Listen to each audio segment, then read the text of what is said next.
Hey guys, it's Nate here from Truly Daebak with another episode of the DaebakCast because Jacob isn't here to host. He's got school stuff again. He's a busy junior? Yeah, he's a junior. Yeah. He's a busy junior in college, so...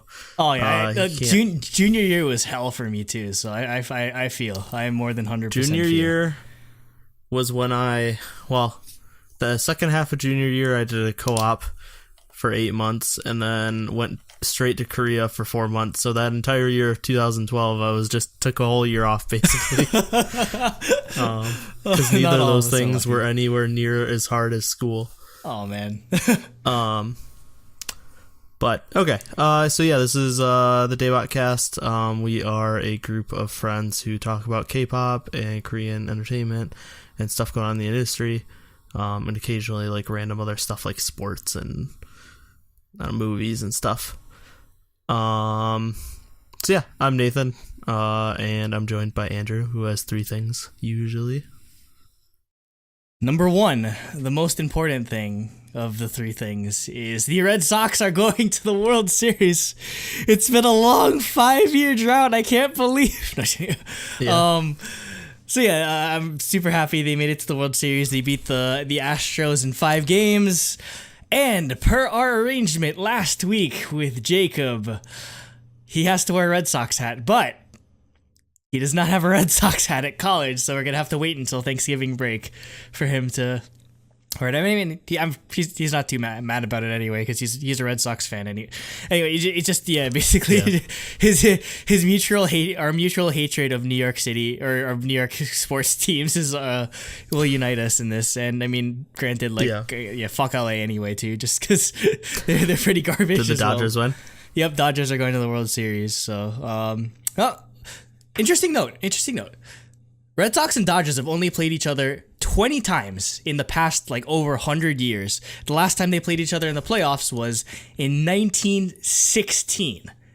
That's insane. There's no one alive that witnessed that World Series at this point. So, yeah, this is some history shit going on. So, go Red Sox. I'm sure there might be a couple people alive. The 102 years. 100 maybe. If they were a 1-year-old and they if they went to I don't know if it's not like they're gonna rememr it. Yeah, there's no one that was 10 years old. Yeah, there's probably no one alive that remembers that game. So that's crazy. Just how old baseball is. Number 2, I guess semi-sports related, but esports this time. For the first time in almost 6 years. There will not be a Korean champion at League of Legends Worlds, which is just incredible. Just because Korea is just basically it's like StarCraft. Korea just basically dominated the scene for God knows how long, and of all the teams to knock them out, it was a North American team. And Korea's never lost to a North American team in a best of 5 at Worlds ever, and they get 3-0'd by Cloud9 of all teams, which is just insane. So, yeah, there's guaranteed to be a Western team in the finals, so it's going to be so interesting now. It's really crazy just to see how there's just been a joke. I don't know if this is something that happened in StarCraft 2, where basically anytime a Korean team or a Korean person loses a game, or it's like, oh my god, the gap is closing, and then they just dominate or they just get destroyed afterwards. But no, it looks like the gap is closing definitely this time. It's pretty cool. Yeah. And number 3, remember how I mentioned I might go to HallyuCon about that? Yeah, that's not happening. Yeah, HallyuCon is on fire, which is what I wrote down in my notes. So, yeah, they ended up canceling the entire event. I don't know. It was just a mess. That's probably, in terms of complete utter fuck ups, it's probably up there with Fire Festival and DashCon. Yeah. I don't know if it's that screwed up, but I mean, but all this, yeah, it was just a giant empty promise. Yeah, unfortunately, and I feel bad for a lot of the smaller groups like Blanc 7 and Busters that were supposed to go. So yeah, I feel really bad, and hopefully they still end up getting to come over here to the US. So those are the 3 things. Also, just a really last minute reminder, if you're not watching the full episode, the contest is still up, and as of right now, We have one submission. Yeah, as of right Guaranteed winner. Yeah, there's a guaranteed winner as of right now. So if you want to win this pencil case and the ID cards for BTS, you just have to follow the instructions that we laid out on our Twitter. It's our pin post. All right, that's it. Okay, let's go to topic 1, which is going to be a very serious topic, and then we'll get into album reviews, where we review bubbly girl groups' music. Yeah, so there's no easy way to transition, unfortunately. Yeah, there's not really going to be transition. But yeah, so topic 1 is going to be pretty serious. So yeah, I'll let you take it over. Okay, so basically, the title of this is probably just going to be TheEastLight and abuse in K-pop. So basically, I just want to kind of like have it focus or use like this like recent story to just sort of like bring a generalized topic about abuse and all that sort of stuff. So just as a general warning, I know like the word trigger warning has kind of been like bastardized over like the past like 5 or 6 years, but this is like an actual like legitimate trigger warning if you have any sensitivity to the subject of like abuse or any sort of nature or are like sensitive to descriptions of graphic violence. Definitely just, it's probably one you can skip, but if you're able to endure it, I would definitely suggest listening to this just because I feel like we have something important to say in regards to the topic. So I'm sure there's like it's pretty crazy to see like this story breaking with TheEastLight just because there's such a unknown group in general. So for those of you that aren't really familiar with the group TheEastLight, they are an idol band that is signed under the label Media Line Entertainment. They debuted in 2016 and all of their members I believe are currently under the age of 18. Like they're very young.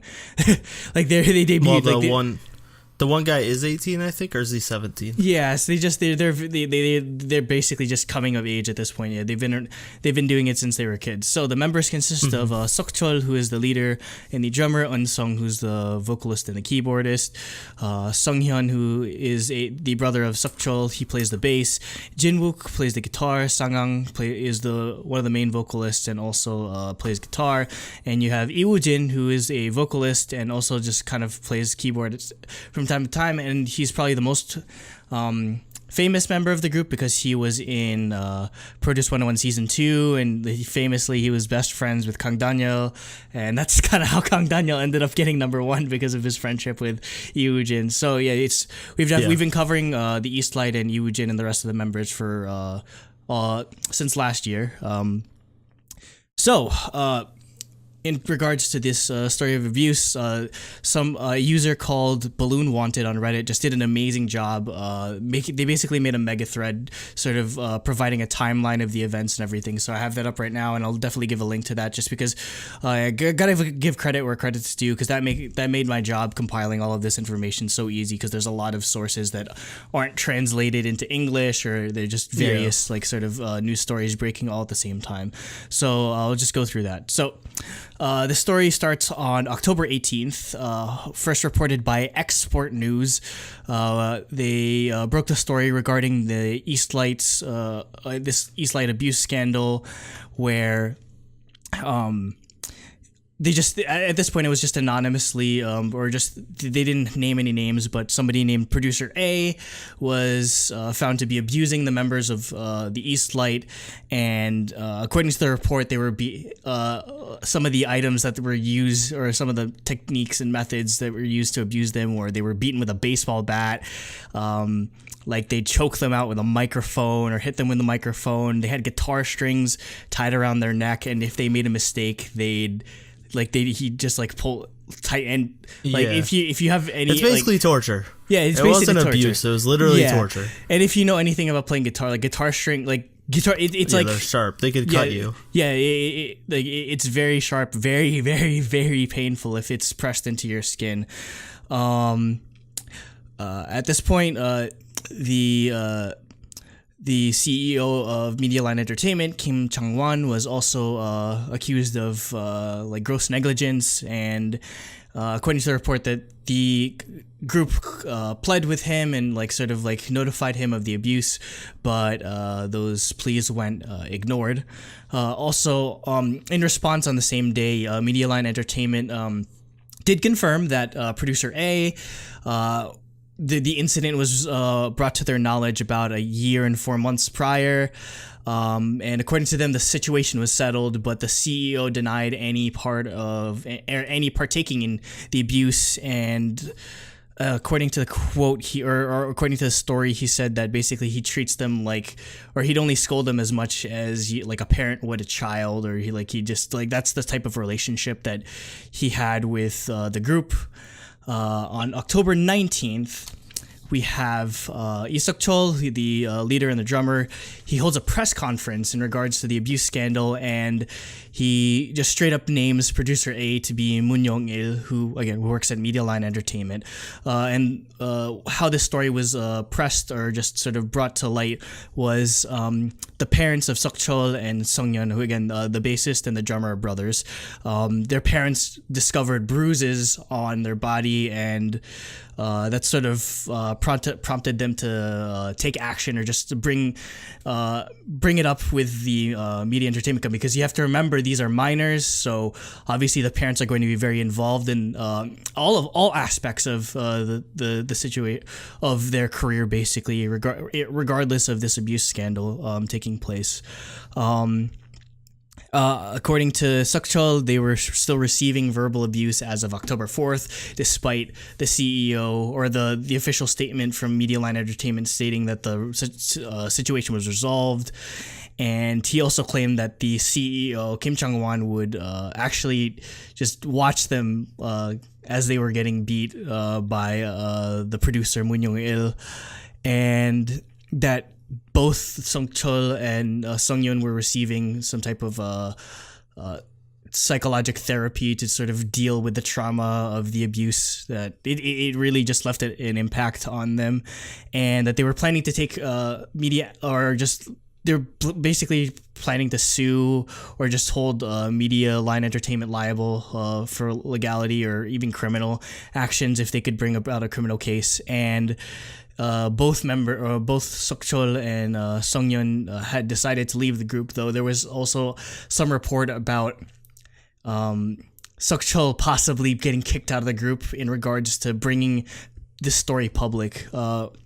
And which leads into on the same day, JTBC's newsroom released an audio recording, I presumably provided by Seok-chul, where he it's incriminating evidence basically of the CEO Kim Chang-won just basically trying to hush them, or just basically trying to prevent him from going public with the story. So I have the Soompi article up here. They've provided a translation, so it's a small excerpt. So, quote, "If you've entrusted someone with something, then you need to leave it alone, even if they beat you to death. If you make the paper as a celebrity, you won't have any ground to stand on. You, who's going to take in a kid with problems, you can't make a big deal out of this. You can't. Your parents will just be more upset, 10 times more upset than they are now." So, yeah, it's just very apparent that they're trying to just kind of like keep the situation on the hush-hush, because... Yeah, I mean, it's not a big company to start with, so the last thing they'd probably want is any type of negative press. On the October 20th, we have Kim Chang-won. He provides an interview. I'm not sure if it's with the source was Naver, but I'm not entirely sure if the interview was conducted with Naver themselves or through another media outlet. But in regards to the interview, he basically was just sort of denying any of the accusations laid against him. And there's a Twitter account that helped provide the translations. So it's up on the screen, but I'll read some of the excerpts of it. So, quote, he said, "I tolerated assault. I have tears in my eyes. I really want to cry now. I've been in the industry 30 years. If you do not treat your artists as a child, you will never get their love. I have to treat them pretty and love them. People will love them." End quote. And then, quote, "If you know me, you know the story of him in regards to Seok-chul is ridiculous. The father of Sung-yeon and Seok-chul's brother is a detective. I think they framed this to make me a bad person. He sees me as a bad guy in the media." That's what I think. So, yeah, he's definitely it's kind of like a damage control situation at this point. And this is probably the worst in terms of like like actual evidence. So yeah, definitely this is like I won't show the pictures because they're brutal, but yeah, on October 21st, they held another press conference in regards to the abuse scandal, except it was via both Sokchol and Songyeon appeared in public this time. And yeah, they showed graphic photos, like really disturbing photos where basically just I'm guessing it's Sokchol, or like you could see like all like down like the buttock and the thighs, just like really like deep like black bruises, like nothing like that's something that wouldn't come from just like I don't know like a falling over like that's not natural or whatever, just like it's basically it's really disturbing, and like they'd have like there was like spots of blood on the top of their scalp and everything, and information that was revealed in this press conference includes the fact that Moon Young-il actually returned to Media Line. I guess he was dismissed or just sort of put on like a vacation, but he ended up returning to the company on October 4th without notifying either the members of TheEastLight or their parents.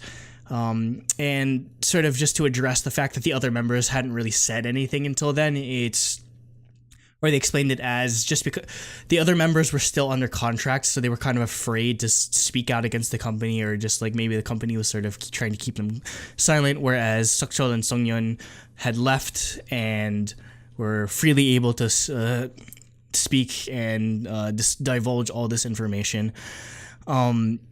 And they are also planning to bring legal action and maybe some liability against Lee Jong-yeon, who was a director and a manager for Media Line Entertainment, because according to him, he claimed that he didn't hear any of the abuse, despite apparently the CEO, Chang-won, they were on the same floor.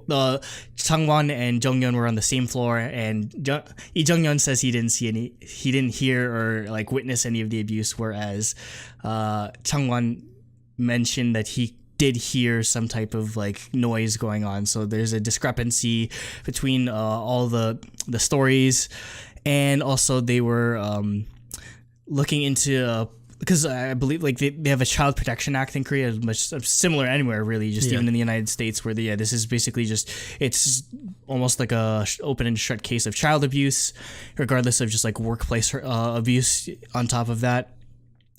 On the 22nd, they is when they file the official court motion against Moon Young-il, and on the same day they managed to, or Media Line Entertainment decides to terminate the contracts of the rest of the members of TheEastLight. So that's Eun-sung, Jeonwook, Sangang, and Woojin. And according to the official statement, they said that they will cooperate with the investigation, and that is the basic timeline of events leading up to today. Basically, they only announced the termination just a couple of like this morning. So I guess just with all the like the facts and information out of the way, I'd like to sort of just like I guess leave the discussion open, or just like draw conclusions from this information. So I'll let you go first, Nate, because I've been doing all the talking so far. Yeah. I mean, it's pretty clear like that there's something happened. Like there's evidence all over the place. It's not like they went into this without any evidence and were just kind of accusing them because they wanted to get out of a contract or something. Like it's pretty clear that these are fucking assholes, basically. And hopefully they rot in jail.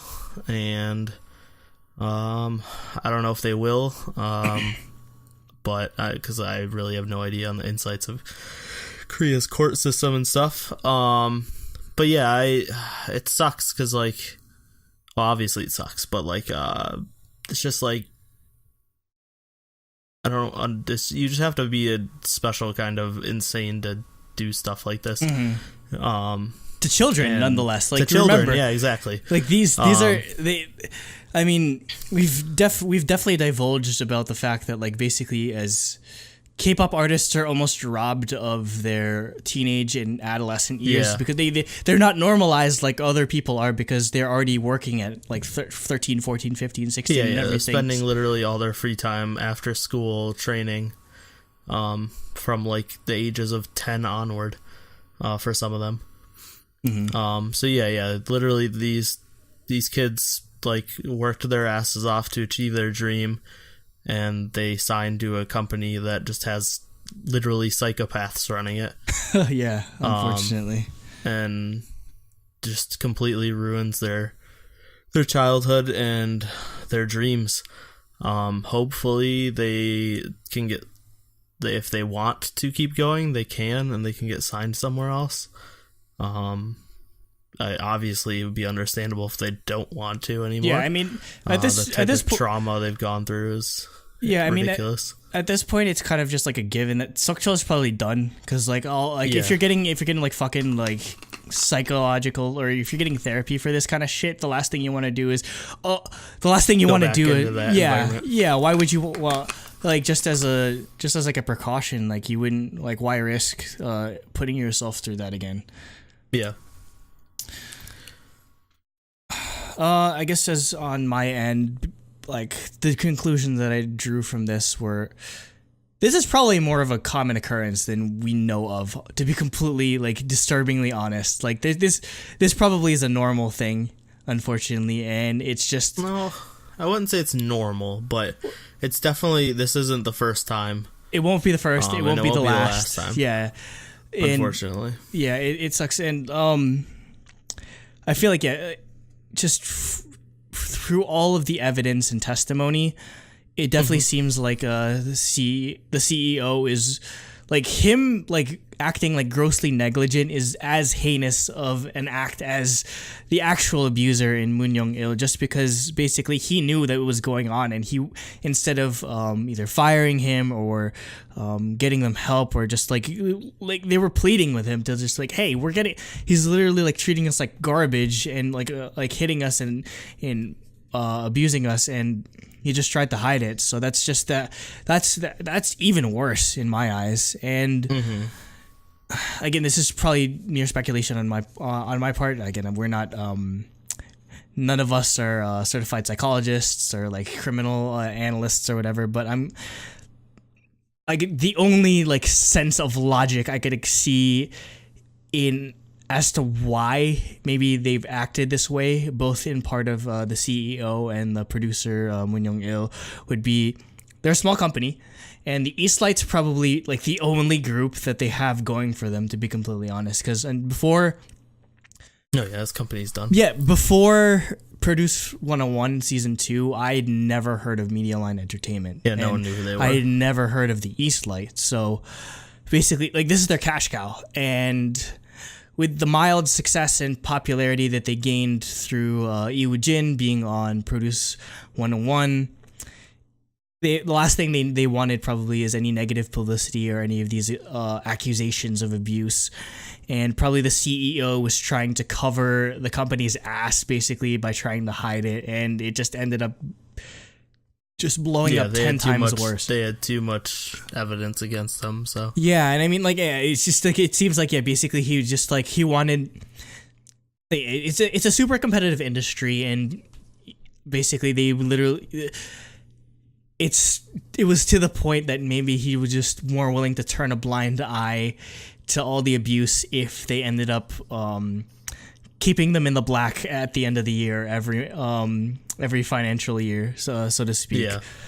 And again, like we mentioned, this isn't an isolated incident. Not even just like in general. Like this year, there was another incident involving a group called MASC, where one of the members straight up put an Instagram photo or an Instagram post of him, like with all these like bruises and cuts and all this stuff on his scalp, and apparently it was conducted by another member. So again, this isn't even just an employee-employer situation. It's just employees like abusing each other as well. So I think just in general, it's sort of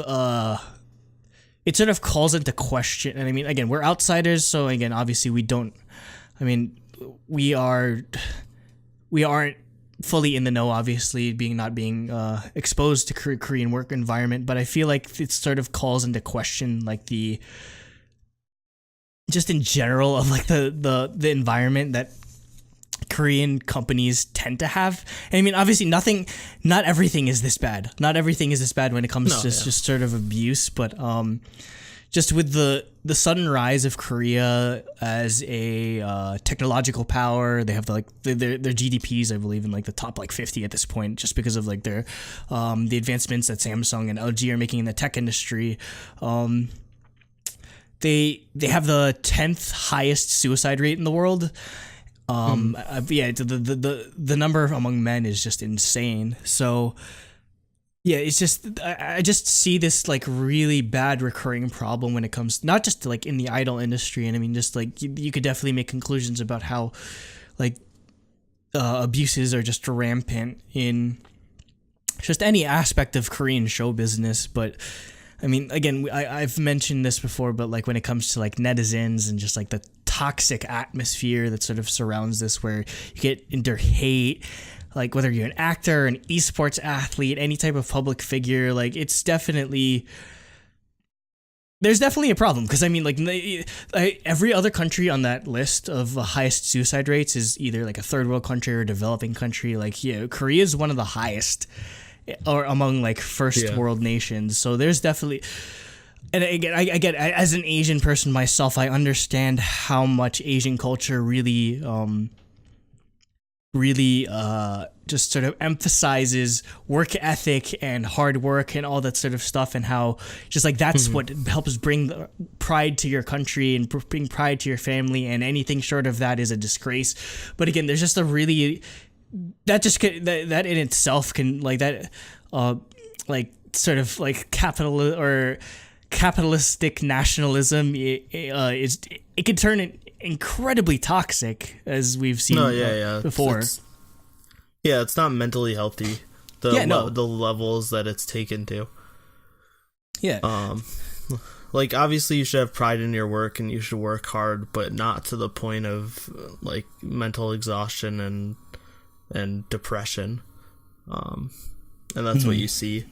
And then the other thing is like, and like you said with netizens is a perfect example. It's just Korea has a big bullying problem, especially among kids. Asia in general, just like again, like Korea, China, Japan, just like their internet culture. I mean, internet culture is pretty toxic here, but again, we've spoken at length about how very intense it is in comparison. And that kind of is like what I feel like happened with like the mask situation. Like that was just one kid bullying another, which doesn't make it any better. But like that's super common.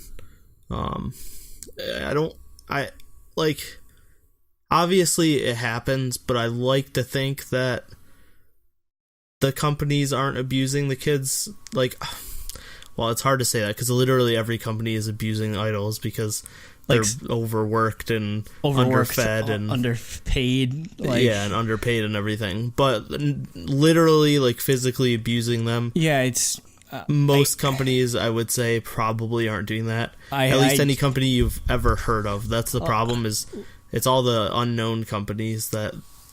Yeah, just like I hope to God that no other companies are doing any of this type of shit. And unfortunately, what I'm afraid of is that because I mean, all of these like CEOs of companies or whatever, I feel like a lot of them are just sort of they're all friends with each other or whatever. So I feel like they're more likely inclined to paint this as maybe an isolated incident as opposed to just sort of an industry-wide problem, and I mean, again, just like the timing of this story is just very just coincidental because if you're not following video games, there's just been a really big story in regards to Rockstar Games, the company that makes Grand Theft Auto 5 and is about to release Red Dead Redemption 2. There was a huge controversy in regards to one of the heads of Rockstar Games just bragging almost about how people would put in 100-hour weeks to finish the game, which is just, again, I don't know if that's not normal, at least in my eyes. No. Like,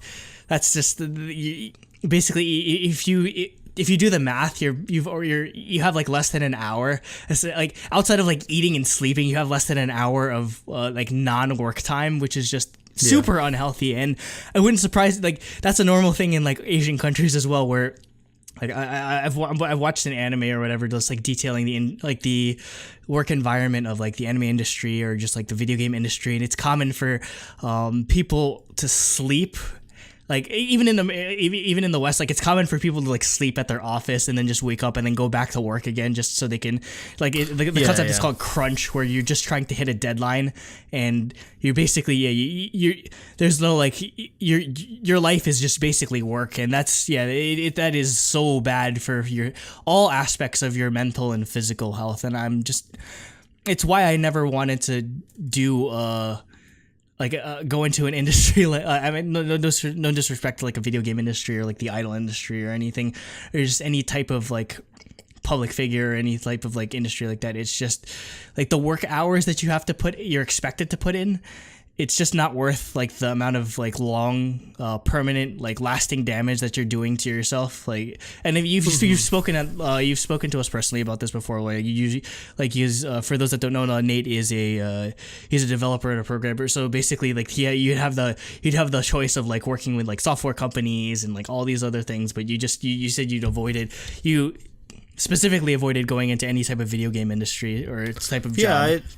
I made a decision out of college that I didn't want to go into games because I knew several things, like that they're incredibly overworked when a project is finishing up with crunch time. Your job security is completely screwed because most developer or most people on a project are contract. So the instant the game's done, so you have to go find a new one. And you don't receive any type of 401k or health benefits. It's just same thing in the fashion industry. I'm a shoe designer, for those that aren't for those that are new. So just it's a very common tactic in the fashion industry to just hire freelancers or contractors. It's much cheaper on the company's end. You don't have to worry about like having full-time employees and that sort of thing. You get all the benefits of having full-time employees. Yeah, and not even the games industry. I made the conscious decision, I wouldn't say most. I would say probably half or more of the people in computer science degrees want to go work at the high tech companies over in California and stuff.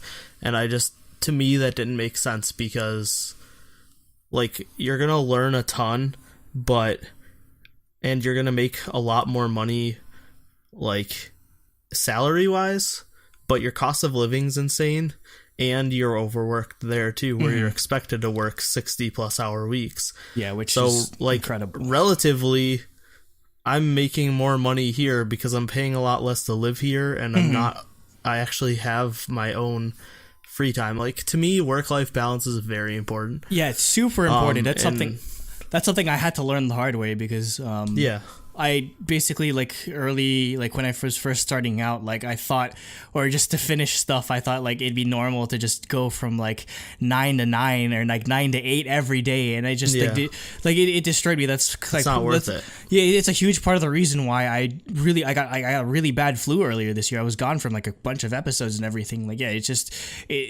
not maintaining that work-life balance, or just I'd have bad eating. I'd skip lunch, or just I'd eat lunch at weird times, that sort of things. Maybe it's partially my fault. Yeah, I definitely am. I'd consider myself a workaholic, but I'm definitely I'm trying to appreciate the work-life balance way more than I did before, just because I thought I had way more energy. But yeah, and even at 25, I can't handle that anymore. And with industries like software development, or becoming an idol, or just any type of industry where there's more demand than there is actual for spots, basically you're replaceable. As blunted as it is to say, basically the reason why a lot of these abuses are happen, the idol industry or whatever, is because there's more than enough willing recruits that are willing to put themselves through this torture. And basically there's people that are willing to put themselves through it regardless of any of the risks. So there's no and there's no such thing as a type of union when it comes to idols either, which I think would be a good idea, because I know they're pretty big on unions in Korea. Like there was recently a union strike in regards to I believe a bunch of workers at like KBS or like SBS or like a bunch of like the big the big I think it was KBS. Yeah, it was a bunch of companies or a bunch of employees where they were like strike. They went on strike in regards to like, I don't know, like false like news reports or just like working conditions and that sort of thing. So I mean, that's definitely a potential solution to this if they could provide some type of union that could protect. Well, because again, remember, most idols start working very young ages. So again, this is like a child abuse or child labor sort of thing as well on top of that. So I mean, what other, like, would there be any other solutions that you could probably like think of just besides like not having insane people running a company? Yeah, I honestly don't know. Like it's so hard to deal with something like that. That I have no idea how to even get around to fixing it. Yeah, I think unions would be a good idea. It's never gonna happen, unfortunately, but never. It's really the only good way I can think of protecting the artists. Other than, yeah, I don't know.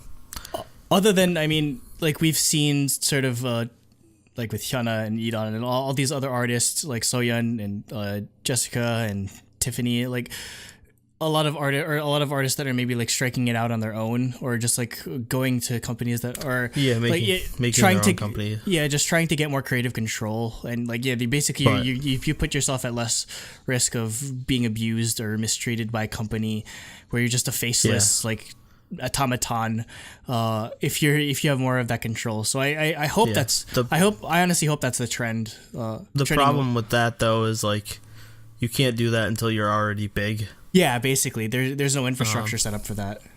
Yeah, it's not like a new group's gonna be able to do that. Mm-hmm.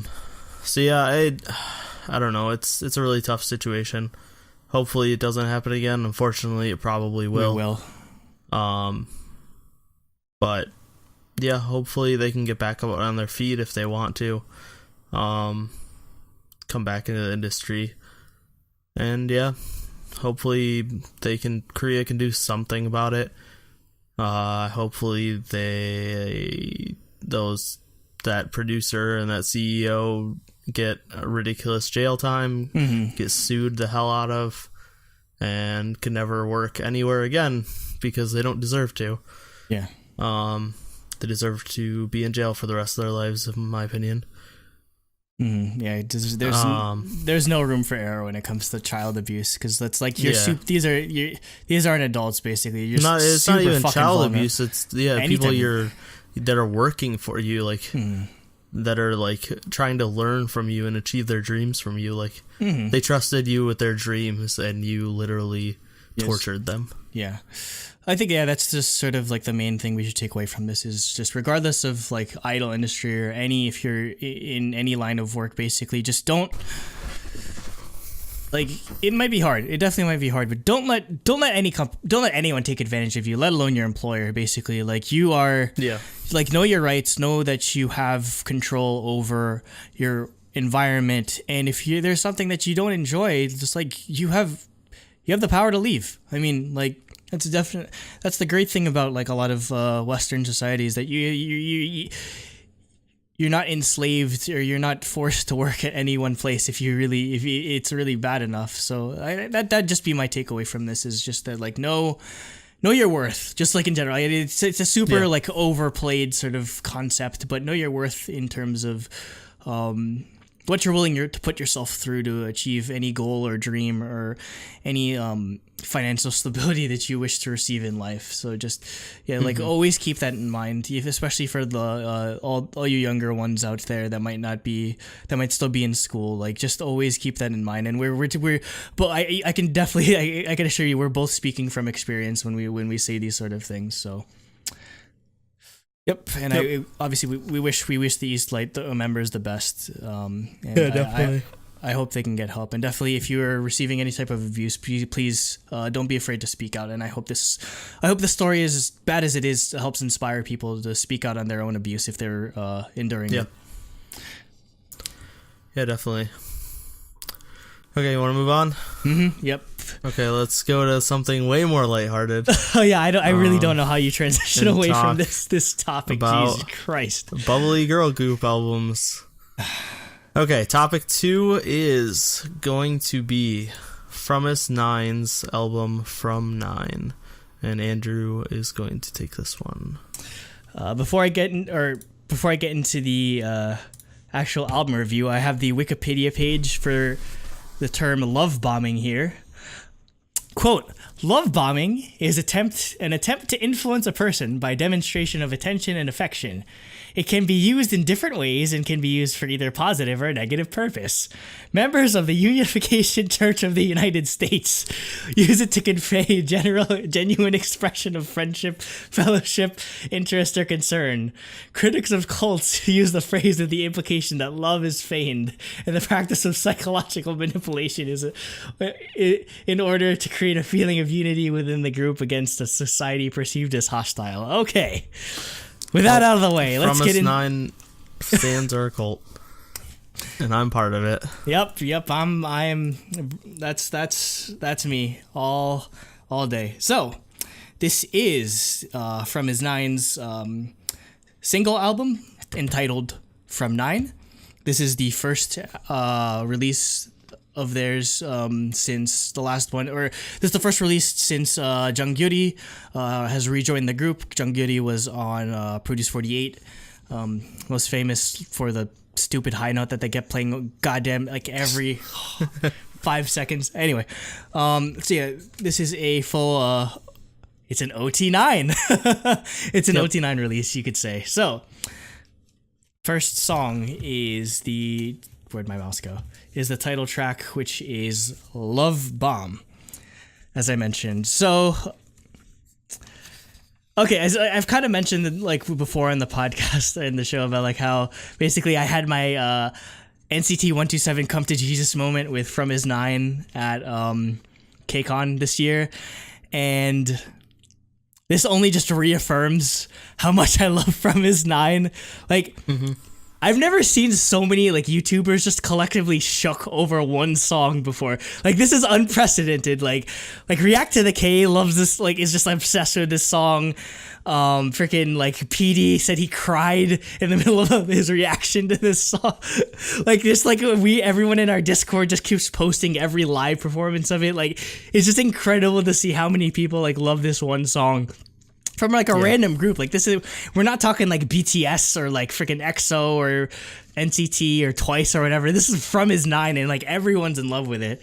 I'd say like probably the reason why I like this song so much is it reminds me of Red Velvet, like the like Russian Roulette era, or just like that sort of like just both visually and sonically, and that sort of like it definitely gives off a Red Velvet vibe. Like even the music video screams that sort of aesthetic that Red Velvet adds to their songs. As for the actual like music, I don't even know where to. There's so much to say about it. Honestly, like I said, like I was joking, like in our Discord, like I could do an hour podcast just on this one song alone. Like that's how much I love this song.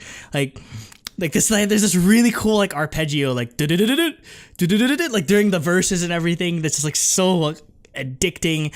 Like this, the bridge that they have is just incredible, and it has like this like slight future-based tinge, and then they do a really good job of, before they go back into the chorus, they go back to the intro part with like all the tick tick da da, like they help use the intro to reintroduce the chorus and everything. Oh my god, like we're not alone here, because it's what, like it's been less than like a week or two, and it hit 5 million views. Like it took Dugan like maybe all of like 4 months to hit 4.5. So they literally just hit that mark. They blew that mark away in 2 weeks. I'd say maybe the only minor complaint I'd have would just be in terms of the choreo. I don't find the choreo as creative or appealing as Dugan Dugan's. I mean, I don't get me wrong. I love the choreo. It's just I feel like there kind of maybe it could have been more to it. I like more intricacy in my girl group choreo or just choreo in general. Have you not noticed the LOVE part? Like it's so intricate and so fast. Like, yeah, there are some parts. I didn't even catch it the first time. There are some parts that I do enjoy, but yeah, it's I would like to see more. But oh man, this is probably like the first like comeback of theirs that I'm definitely starting to appreciate the members a lot more than I did before. Like, I think at this point I have to say like Gyuri's my bias. She has like the stupidest, prettiest eye smile. I'm sorry, she's giving Tiffany a run for her money. Never. She reminds me of Solgi just vocally, which probably adds to like the Red Velvet comparisons. Nakyoung's hair is just like this awesome like two-tone sort of thing. Is that the split one? Yeah, Nakyoung. Like half and half? Okay, because I didn't know her name, but yeah, I only know like awesome. I only know like Judy, Serom, Jiwon, Nakyoung. I forget the rest. I'm sorry. I think there's like a Chaeyoung and something in there. I love like the fuses that they have on their head. Like, guaranteed, they're gonna sell that and they're gonna make so much money off of selling those like fuse headbands, or like that might be their light stick or whatever. Mm-hmm. And yeah.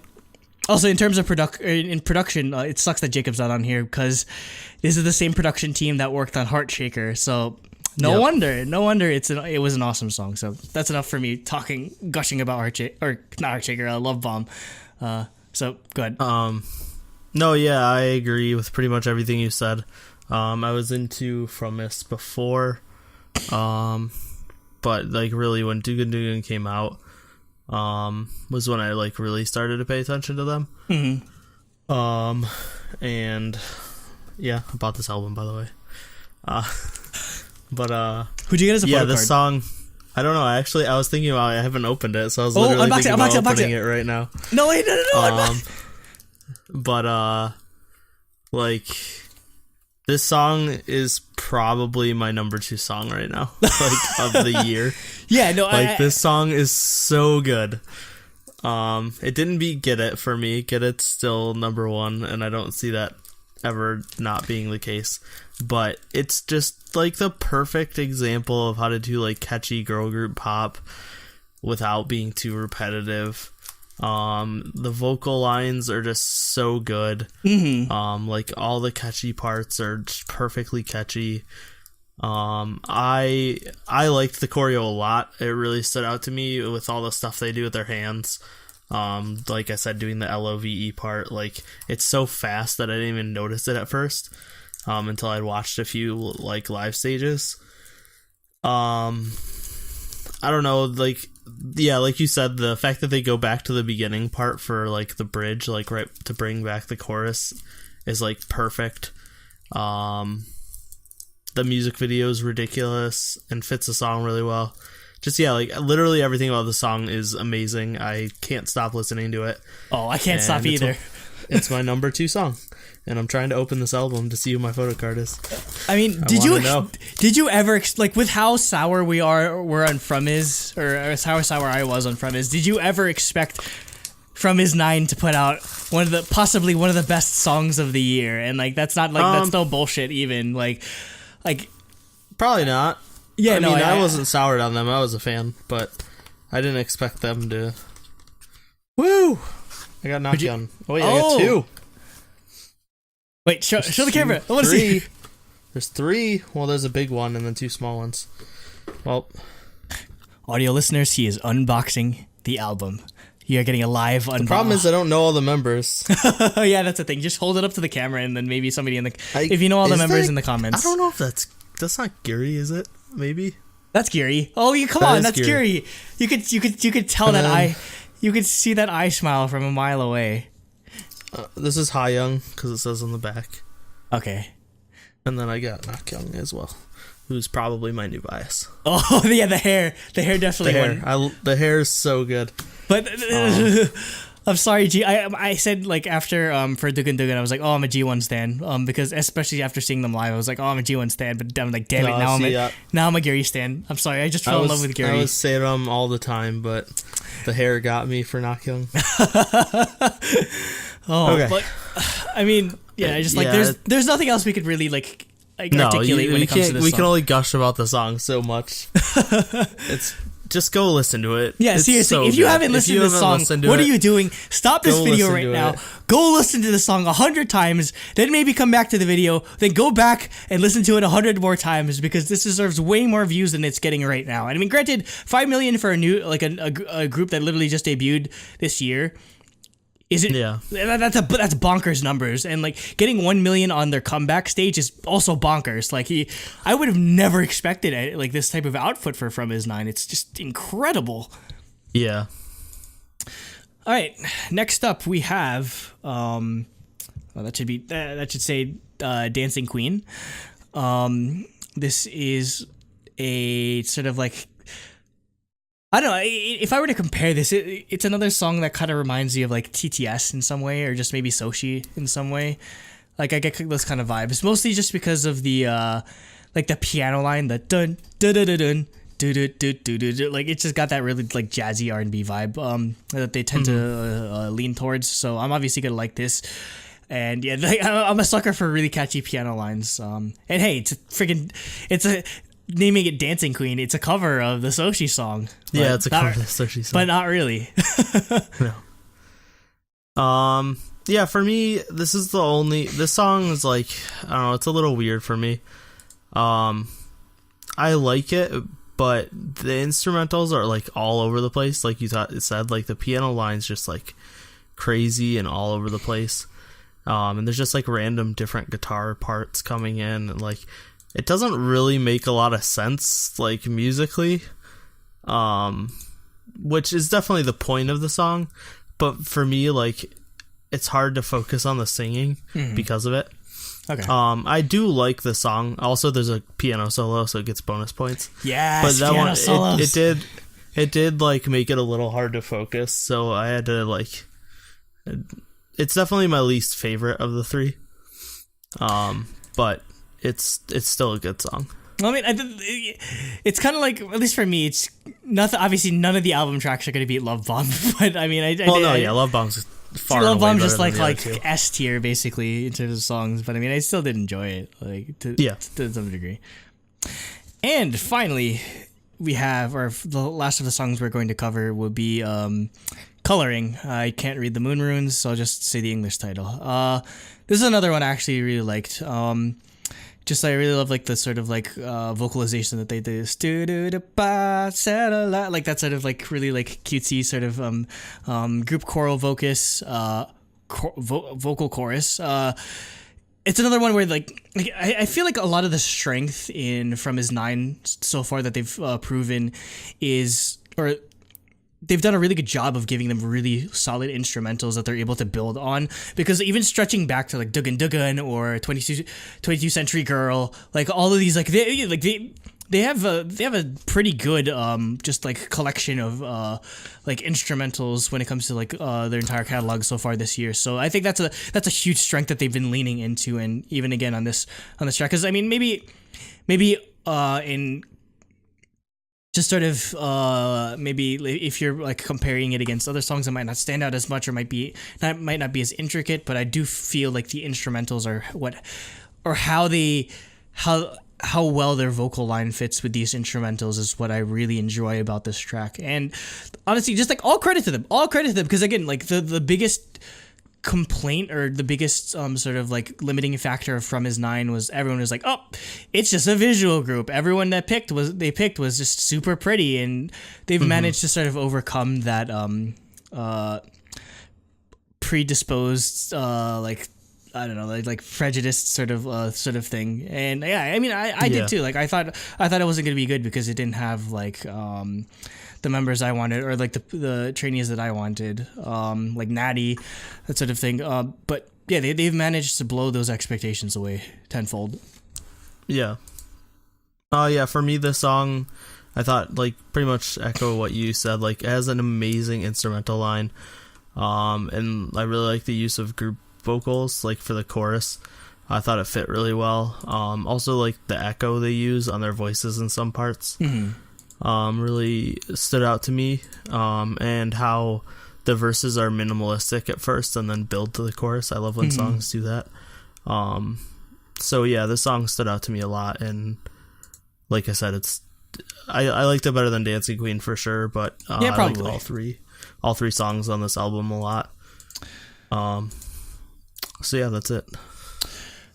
And before we get into the actual like scores, just wanted to bring up the fact that they have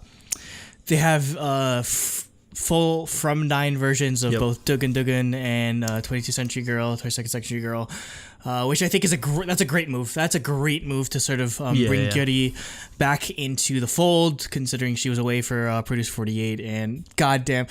Like, is there any? You think they come back for KCON next year? Because I really want to see them with Gyuri, like so bad. Maybe. I mean, they're a real group. It's not like IOI where they're time limit. So, and what their contract is like 6 years or something like that. Well, it's 7 years. It's a normal contract. Yeah, it's a long contract. So yeah. So yeah, it's possible. I mean, I'm sure even if they don't come back this year or next year, they might come back for a future one. So worst comes to worst, we'll track them down, and we'll go to Korea and watch their events. Hopefully. Thing to note is those 2 tracks are only on the album. They're not on Spotify. Album only tracks. They did release dance practices where they showing how they incorporate Gyuri both in terms of like vocal line and choreography, which is great. Again, that's a great move on them to sort of bring her back immediately. So for those that aren't familiar, we rank our albums on a 10-point scale, with a maximum of 6 out of 6 for music, maximum of 3 out of 3 for the concept and the like sort of visual aspects of it, and a maximum of 1 point for bias. So that being said, I am giving this album a maximum of 6 out of 6 for music, because every song on here was just perfect, and I wish this was a full mini album, because I need more of From Is 9, and they're probably not coming back, but they're probably not coming back until 2019, to be completely honest. But I mean, it'll be worth the wait, hopefully. Concept is the only one I won't give full marks on, just because again I feel like just a little bit more when it comes to the choreography. Just again, because I feel like I love like the biggest reason why I fell in love with. Like, I'd say Dugan Dugan has the better choreography, but I'd probably say Love Bomb has the better song, just like objectively. And like the choreography of Dugan Dugan is the big reason why I fell in love with it, and just seeing it live just exacerbated that to a bigger degree. So maybe just bring it up a notch more, and I would not be afraid to give them a perfect score. And if they can release an album like this again, and I'm obviously gonna give them a bias point, because I'm probably one of the biggest From His 9 fans on here now. I love him so much. I need to see them live again, just because it was such talking to the guy who owns all their albums. I don't need to own all their albums to show my love. Yeah. But so yeah, that's a 9 out of 10, and I'd never expected to give this group a 9 out of 10, to be completely honest. So I'm shocking myself here. Okay, for me, I did only a 5 out of 6 for music. Mostly for just had to knock a 1 point off for Dancing Queen. It didn't feel like a perfect album. It felt close. But I did give them a 3 out of 3 for concept, because of how much I liked the music video, how much I liked the choreo, how much I liked the styling. I thought it was fantastic. So I gave them a 3 out of 3, and then I did give them a bias point. So I also gave it a 9, which means it's a 9 overall, and it gets a shiny. It gets the truly Daebak seal of approval. So, thank God. As long as Jacob wouldn't have given it like a 7, it would have gotten it anyway. Even if he gave it an 8. And I mean, it seems like there's no way he's not gonna like a song that's written by the same people. He liked Love Bomb, I think. So yeah, and I mean, even though it took him forever to listen to it. I know, yeah, but I mean, yeah, just really just great job, and also just Just in general, it's crazy to see how much musical progression From His Nine has made in less than a year. Because if you think at where they are, like at the beginning of the year with like, I don't know, just like Heart to Heart and like all that sort of stuff, like that was last year. But like if you think at where they've got, how far they've just like progressed musically, it's incredible. Yeah. They've basically gone from like, I don't know, just like maybe like a kind of like a cutesy girl group Soshi type thing to all like a really like experimental sounding like Red Velvet type thing in the span of a year. So imagine what their next album is gonna sound like if they're progressing at that sort of rate. And Blackpink. They have more character progression than Blackpink. But and also just that both From His Nine and IZ*ONE are under the same management group now, so this makes me I am super intrigued and super hopeful of how they'll approach IZ*ONE. If it's this level of quality, oh my god, like this, like I hope I don't overhype myself too much, but like this really gives me hope about like the new, it's like. I forget the name of the entertainment company that they formed to manage From His Nine and IZ*ONE. I think it's like something The Line Media Entertainment. I don't know, something like that. But I'm really optimistic about that. So, yep. Okay, let's move on to topic 3, which is Weki Meki's Kiss and Kicks mini album. I have both versions that I'm just like from this. I'm gonna open both of them and see what photo cards I got because I didn't open them. Wait, you have to read the section, dude. No, I know. We'll get to it. Well, I'll while we're talking, I'll open them. While I'm talking, just try opening it. Yeah, the plastics, stupid. But yeah. So the first song is "Crush," which is the single. It's a cover of. It's a cover of the IOI song. Rest in peace. But no, yeah, like, so going into this, obviously, like, their first 2 songs were, like, super girl crush, and the teasers were, like, super edgy, and I actually like how this song worked out, because it starts out like it's gonna be Blackpink style, like, girl crush, like, super hardcore, edgy song, and then it transitions more into a standard girl group pop song, and I actually liked that because I felt like if they just straight up went with the like girl crush edgy song, like it would have been less interesting, if that makes sense. Because it would have just been like, hey, you're doing Blackpink style song, your other 2 stuff was girl crush. The guitar build up before the chorus is amazing. I need more rock music with girl group songs, so I thought that was great. And then I thought the music video was fantastic too. Obviously their styling is insanely good, especially Doyeon. She stole the show in this. I mean, when is she not? But more than usual. Yeah, but even still, like the fact that I loved that the music video like perfectly represented the song to where like they're trying to be all edgy and they have like weapons and they're trying to be criminals and then they're just like super clumsy with them, and like it's just like they're just making fun of themselves with how they're trying to be edgy but they can't, and like that's exactly what the song is, with it starting out like a Blackpink style song and like going into more standard girl group. So, like, I just thought the music video fit so well. Their styling's so good. I like the choreo a lot. Overall, I was really impressed with this. I actually had pretty low expectations, so that might have helped. But I thought it was great. I'm sort of in the other camp, whereas it's probably because I had high expectations, because I loved both, or I really loved La La La La or whatever, the last song a lot, and I enjoyed Weki Meki style. So this sort of transition away, I don't know. I'd say like I'm still kind of like iffy about it. That being said, I still enjoyed the song for the most. Like, it's one of those rare situations where I say I give it a 0.75, where I don't hate it or I don't think it's meh, but I don't love it entirely. There definitely is a bit of Oh no! Did you drop? Did you drop the album? I dropped one of them. Yeah. Well, yeah, it's fine. It's sort of an in between ish sort of situation, but I don't really hate the song, but yeah, I mean, I'd say I don't know. The way that Weki Meki does their type of like girl crush, I feel is kind of unique in the landscape of K-pop at this point. So I don't necessarily know how I feel about them going towards more of a traditional sound.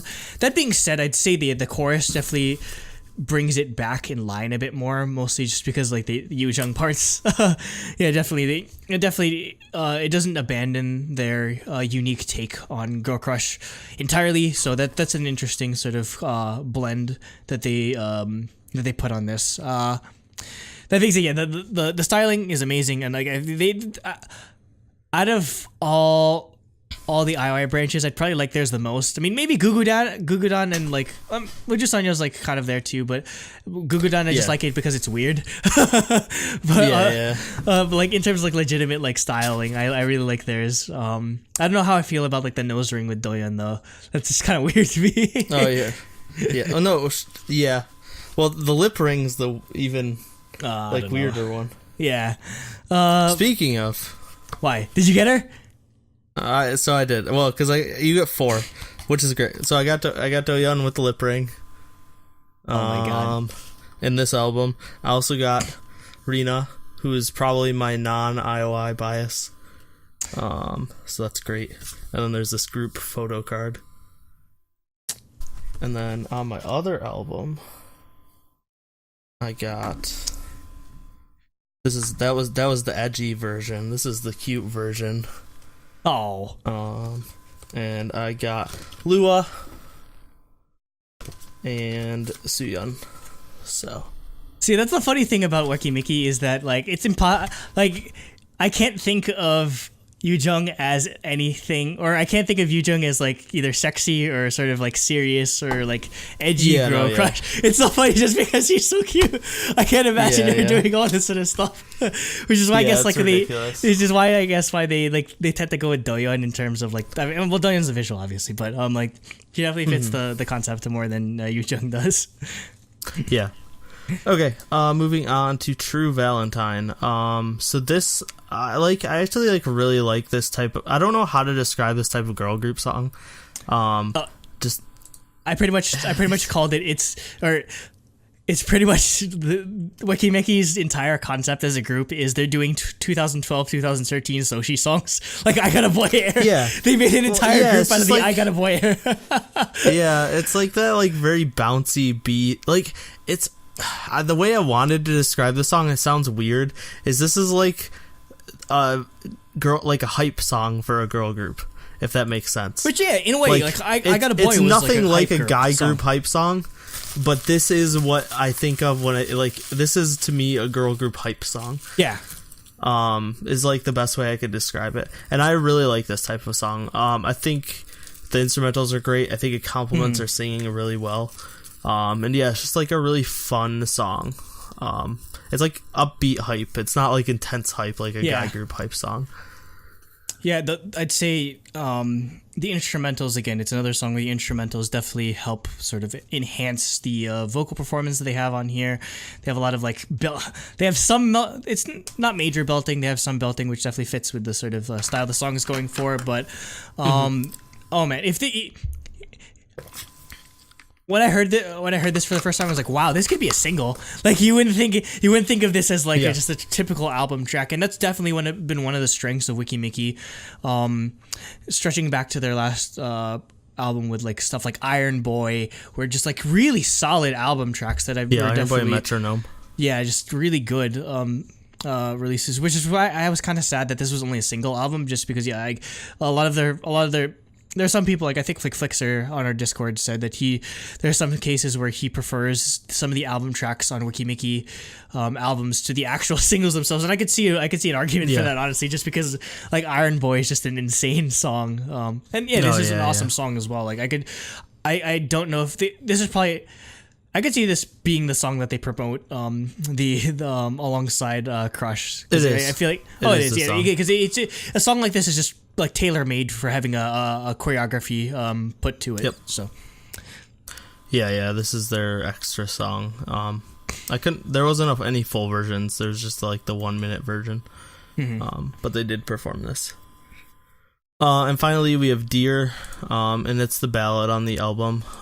For this though, like the guitar lines on this song are really, really good, in my opinion. I thought it really stood out. And obviously their singing is fantastic as well. So yeah, I was really impressed with this ballad. This probably was the only miss for me, which is kind of sad because I've been a really big fan of Full Bloom, the production team behind this song. I've been a big fan of what they've done with Weki Meki and other groups. But yeah, this I don't know. I'm just kind of tired. Like, there's a lot of girl groups that do this same type of like electric guitar ballad type thing. It's definitely been a trend in K-pop and in Western music as well, so it's kind of been overdone, but it's all right. Yeah, I mean, it's nothing too bad, but just in comparison to how much I enjoyed Crush and True Valentine, it just kind of pales. Yeah. That leads to the ratings. So for me, I gave it a 5 out of 6 for music. I thought all three tracks were great. But it just didn't have that extra kick to be a 6 out of 6 for me. Pardon the unintentional pun. It's called Kiss and Kicks.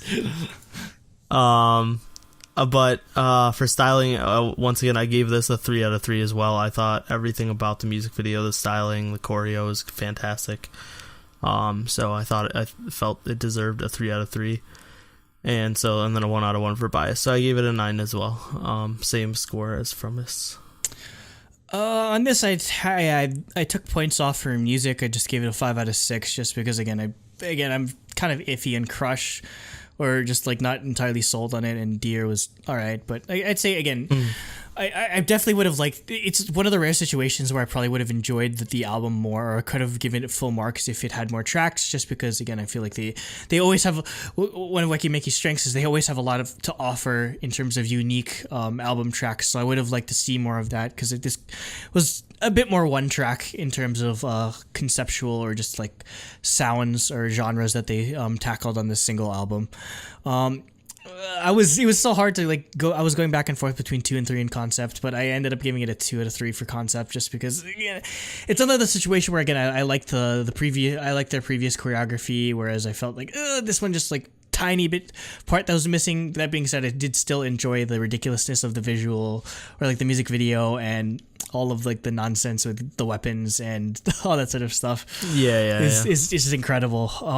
And yeah, I'm obviously giving him a bias point because I love Weki Meki, so that's an 8 out of 10. I have no idea how this would this average to. It would be an 8.5, so technically it would round up to a 9, because we round up. Oh my god!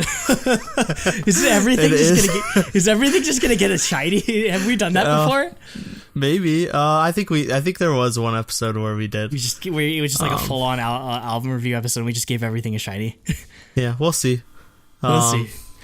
Yeah, we'll see. But yeah, so this is a 9 out of 10. I suspect if Jacob was here, it wouldn't be a 9 out of 10. Yeah, he'd probably give it an 8. He'd probably give it an 8, but Jacob's he's not here, so yeah. Oh well, why fanboy gets his day. I don't mind either. I still do enjoy Weki Meki. So yeah, they definitely. I'm still happy with the music they put out. Okay, let's move on to topic 4, which I guess I didn't mention it at the beginning of the episode, but there's 5 topics today. Oops. Well, Whoops. Someone's gonna be surprised when there's a 5th topic, but whatever. This is topic 4. We are doing April's mini album, The Ruby. Although it's like barely mini album, it's only 4 songs. Yeah, it has the same. It's one of those mini albums that's like, you're cutting it close. Like, if you take into consideration from his 9's like CD only tracks, like that. Yeah, like From 9 has album. more track. From 9 has more tracks than this mini album. Yeah, and From 9's technically a single album. Yeah, exactly. But we've reviewed April's last couple releases. They're a smaller girl group that not a lot of people talk about, but we usually try to review their stuff because we enjoy it for the most part, and because DSP. Also because DSP fanboys. But the first song is Oh Yo, and it's never a bad idea to start an album with Tropical House. It's not or really tropical house inspired. I was gonna say it's not actually tropical house, but there's definitely more elements like of tropical house, house in if there. anything. It's just yeah. It's okay. Tropical house is a thing now. Okay, no. Wait, hold on. We should cut that out. So before somebody's gonna steal that shit and steal that idea. Somebody way more famous than us is gonna steal that and coin that term. Nobody listens to this. But yeah, it's definitely popical house, which is my new favorite word or genre. But yeah, I was gonna say it's technically not tropical house, but it's tropical house influenced pop song. But yeah, I thought obviously for me it's a great way to start an album. I just thought it had some like really catchy vocal lines. Obviously the OEO part's like just really catchy and fits really well. So yeah, I enjoyed the song a lot, for obvious reasons. Yeah, I really enjoyed this song against Surprise. Like April's kind of been on a roll for me so far this year, just in general. Just because it's another group where I really love their vocal line, and this OEO probably like showcases that their vocal talent more than the actual single ends up doing, just because stylistically it just fits better with better or more intricate vocals. But yeah, it's a really good blend of that sort of like pop like sort of like tropical house infused like really upbeat girl group song. And again, yeah, they're definitely what carries this more than just the instrumentals for me is the strength of that vocal line that they have. Yeah, exactly. Next we have the single, which is "Oh My Mistake." Oh my mistake! God damn! Yeah, I hate them so much. The instant time, it's one of those songs where the instant you hear the name, you're like, you start singing it. What's with all the girl, like literally just like all the girl or this and like Love Bomb, like Love Bomb. Oh my mistake! Yeah. Just like super like earworm, like dangerous earworms, if anything. Yeah, exactly. But yeah, for this song, it's a fantastic retro style song. I thought it was great. It has catchy chorus, like we said just now. It has great vocal lines. It's great instrumentals. I thought the choreo and the styling were on point too, especially in the music video. It really fits that retro vibe. Yeah, like you said, I think like April's been on a roll. Like they've been putting out some fantastic stuff, and I think they're definitely an underrated group. Super. They started out being super like, or not super, but like pretty generic, like cutesy girl group, like doing like A-Pink style stuff, which I loved, and which is why I followed them. But it's obvious why they didn't really pick up steam. Just because the industry's flooded with that. But they've been trying a lot of really unique things lately, and I hope they keep getting, like, they're not really getting recognition for it, but I hope they do start getting it. Yeah, that's the thing. They're still averaging about maybe 1 mil, 2 mil when it comes to views, unfortunately. I mean, that might just be just in terms of DSP as a company in general, just doesn't have much exposure outside of Card. Like, yeah, even Card to some degree still struggles in terms of getting views, so it's the unfortunate sort of situation, because, yeah, I'd agree that they deserve way more than what they're getting right now. Yeah. What do you think on the song? Man, at first it's another song that definitely had to grow on me a bit. Just because, and I mean, it's not perfect. In terms of instrumentals, that I'll just get like the negative out of the way. I'd probably say that, because a lot of like the whispery nature and like the high pitched nature of some of their voices, I feel like it would have been nice to sort of complement that with a bit more of a low end in terms of the instrumentals, because like the synth that they're using is just like a really high pitch, and I mean there's kind of like a bass line going on in the background. It just doesn't, it's not as loud. So yeah, again, it in that sense, it feels a bit more empty, but it's not something that sort of ruins the song entirely, mostly just because I'm a really big fan of these retro sounds. And definitely I'm all over this like vaporwave ass like retro music video, and like I like the screenshot I used. I knew this video was like instantly gonna appeal to you. Yeah, obviously, like the screenshot I use is it's a freaking fur covered VHS player with like a blue and yellow VHS and everything. I'm just like, I'm all over this shit, man. Yeah. And yeah, with singles, it's been 2 for 2. Because I love the Bluebird. Because the Bluebird is basically a Uju Sonya song, whereas this, I don't know how I would exactly describe this song, to be completely honest. And maybe that's a good thing. Whereas I feel like it's not really comparable or something. It's good that they're sort of taking a more original. They're striving for a more original sound, because I'd say that was my biggest complaint with April for the longest time, is that I couldn't necessarily pick out their music amongst the crowd, so to speak, whereas this is iconic from the start. And just like in all aspects of it, I really did enjoy it.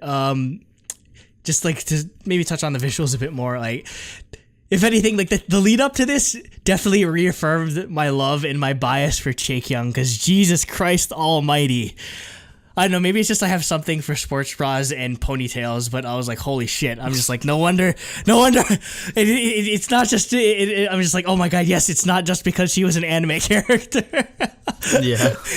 But no, like, they did great with this. I think, again, maybe the only minor complaint would be the choreography, but I mean, I don't really expect too much out of April's choreography, to be completely honest, so... Yeah. It was par for the chorus in terms of expectations, but... Yeah, like, this song is just it's dangerously catchy. This song, honestly, you wouldn't necessarily expect it from mostly just beginning it. It's like a really good blend of that sort of synth and maybe just sort of like the slightly repetitive nature of the vocals that they use towards the chorus. So yeah, I don't know where I'd put it in the grand scheme of things against like Mayday and the Bluebird, which are probably my favorite April songs, but it's definitely up there. It's definitely up there if I were to just rank it like at first blush. Yeah, I agree. Next we have Story. So this is more classic April style. It starts off like pretty ballady, but it builds constantly to the chorus. And the chorus is like really bouncy, and I really like that. I don't know. That's the best way I have to describe it, but I thought it worked really well. And like I said earlier, I really like songs that do that, where they build a lot. So I definitely liked this as their kind of throwback original style song for the album. Yeah, this is definitely more akin to the stuff that they were putting out with like April Story or like everything that was just like pre-2016, 2017 style. That being said, like I do enjoy it again because they have a strong vocal line that helps to carry the song. I'd say the only thing that they need to do is there's this funky ass bass line that's just super hidden in this track that they need to bring out more because it's so good. Oh, yeah. I'm just like, why are you hiding it underneath all these like string instrumentals and everything? Like the world needs to hear this more. Yeah. So again, these are normally tracks that I probably normally just like write off, but when it comes to April, the strength of the vocal line definitely sort of makes it stand out more to me. Yeah. And finally we have Love Clock. Love Clock. Sorry. You're thinking yeah. You're thinking the other song. Yeah, no. This is Love Clock.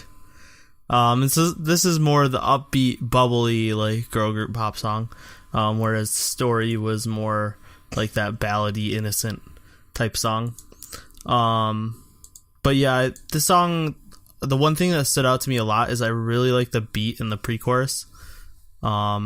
I can't really describe it, but that was definitely the highlight of the song for me.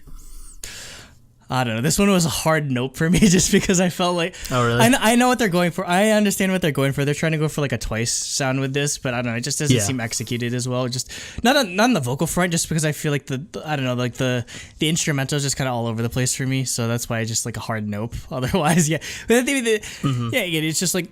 I'd say the vocals were the only the saving grace of this. But again, just in comparison to how much I love the other ones, it's just another one that sort of like falls by the wayside. Yeah, it's probably the least favorite of ours. You'd agree on the album? Yeah, I'd put Story. I definitely put Story over this. Yeah, I do like the song though. But yeah, it's probably the least favorite. Okay, so we can get into ratings for April. And for me, I actually once again I went 5-3-1. So I thought the music was great. Like we said, like it for this one, it wasn't perfect. It's weird because like This one is more like From Us, where the title track like really boosted the music to a 5, but I didn't think it was perfect. Where like Weki Meki, I thought it was like pretty even on all 3 tracks. I liked all 3 tracks a lot. So I gave it a 5 out of 6 for music as well. Really, like we said, like if Love O'Clock and Story were a little bit better, it would have got a 6 out of 6 from me. But that's why but it's a 5. I still think it's really good. And yeah, for a third time, I thought music video, like obviously you said the choreo wasn't crazy, but they're not really a choreo group. Like they're not known for that. They're much more known for their vocals. But I thought the styling, the music video were fantastic. So I gave it a 3 out of 3 for concept, and then bias point. So 9 out of 10 for me. All right, so I'm going for 5 out of 6 for music. Kind of echoing your thoughts. I didn't think you'd give it a 5 out of 6. Which is like if you like as much as I love the Bluebird, my gripe with that mini album was I felt like the album tracks didn't carry their weight enough, which is why I believe I gave that a 4 out of 6 for music. But I feel like this one definitely does a better job. I like the direction they're going in. I'm very interested to see where they take this direction, because man, it's just like I hope they progress a bit more, and I hope this does better, or this does well enough for them to not recant or not reconsider the direction that they're taking the group in, because I feel like a more mature direction is the right choice for them, honestly, to help them sort of stand out and maybe catch an audience. In the future, I wouldn't mind another E1 track. E1 is the one that works with, he did the Bluebird, and that's why it kind of sounded like a Would You Sonia track. So I wouldn't mind seeing maybe a return to that, but for the most part, it's a net positive, the direction that they're going in, both musically and visually. That being said, again, I'm very strict I'm still kind of strict when it comes to like visuals, as much as concept, just as much as I love Jake Young, I couldn't give it a 3 just because I thought like and the vaporwave music video. No, it's another one I was very close, and I'm just like, does this really deserve? Am I really going to give it the vaporwave tax? I feel like that might be like if we ever get super popular, that might happen. I feel like that everyone just be like, all right, make nothing but vaporwave music videos so we can get perfect like concept score. Vaporwave music videos for Tropical House songs. Vaporwave music videos for everything, man. It fits everything. So that makes it 2 out of 3. Even though they are like a vocal group, I did enjoy the choreography for the Bluebird. So that being said, this one definitely just again felt kind of par.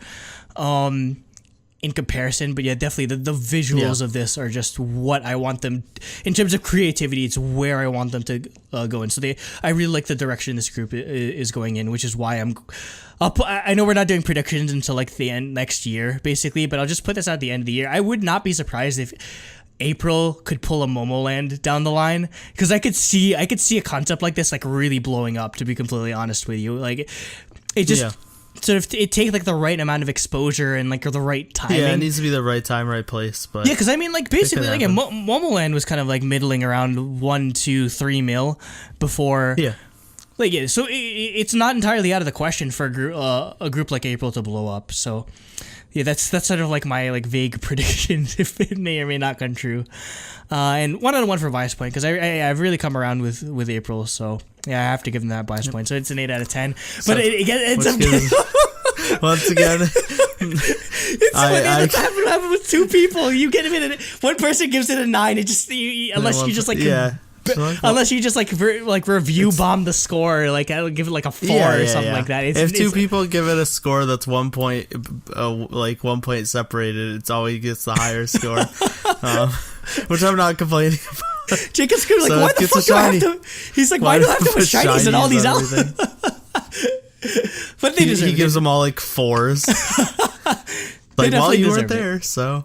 I'm really happy with April's direction, so I hope they do well. I might actually buy this album. I'm not even joking, just because I'm just on the hope that I might get a Chick Young photo card. Because please, I need to be blessed with this photo.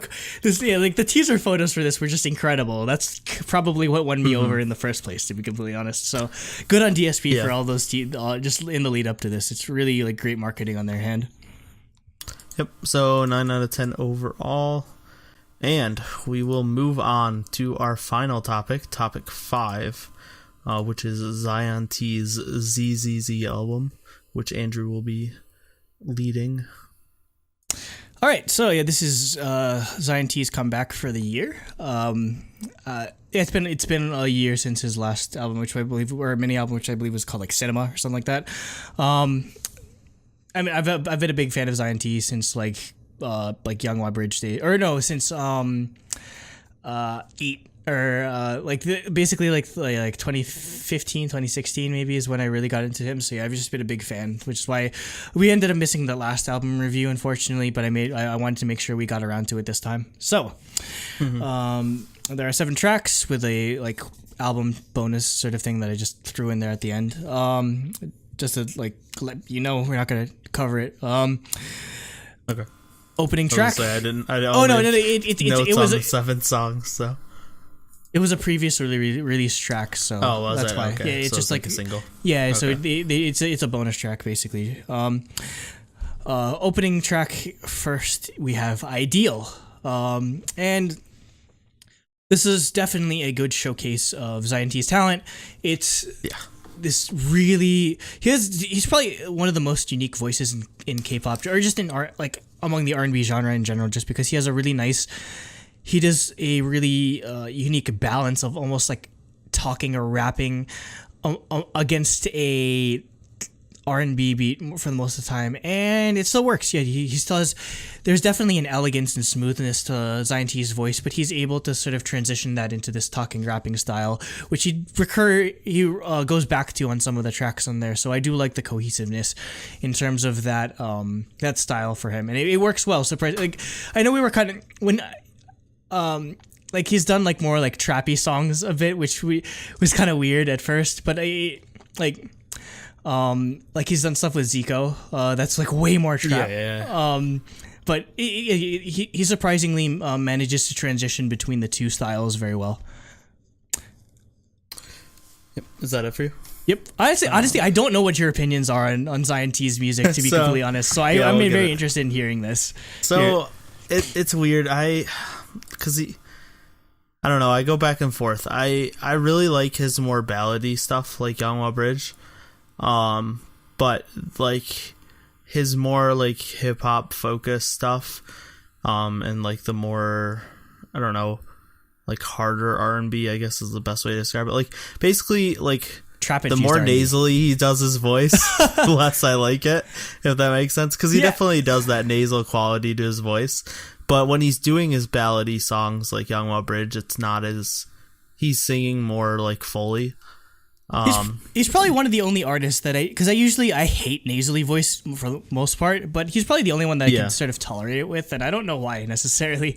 I've never been able to figure out why I enjoyed it more than like, because I that's usually my first criticism when it comes to a lot of vocalists. It's just like it's too nasally for my taste, but I don't know. I guess I just like Zion.T.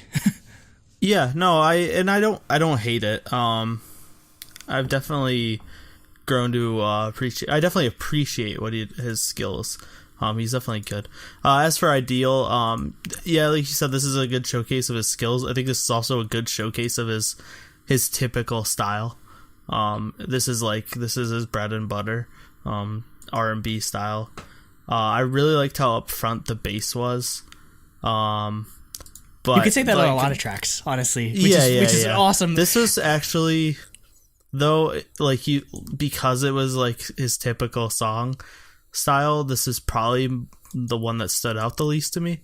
Oh yeah, maybe. I could say that. I honestly think the funky instrumental part at the end is the best part of the song.